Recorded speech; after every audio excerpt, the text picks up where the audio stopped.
Sayang ka, sabi nila. Sayang ka, matalino ka pa naman. Sayang ka, maganda ka sana. Sayang ka kasi nag-asawa ka kaagad. Sayang ka kasi tambay ka na lang ngayon. Naranasan mo na rin bang masabihan ng sayang ka? Yung tipong naging parte na ng pagkatao mo yung pangalang idinikit nila sa buhay mo. Alam ko mahirap. Sobrang hirap habang sinusubukan mong lumaban sa buhay araw-araw. Alam ko madami ka nang narinig. Mahirap man paniwalaan pero sasabihin ko pa rin sa'yo.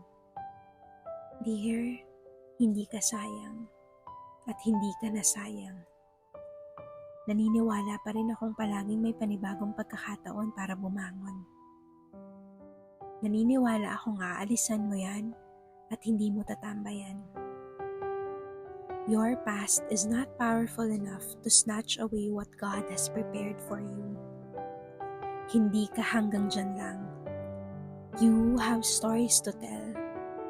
Kaya bangon na ulit at magpatuloy. Pwedeng wala ka ng magandang maikwento, kaya ibigay mo na ulit sa Diyos yung panulat para sa panibagong kabanata ng buhay mo.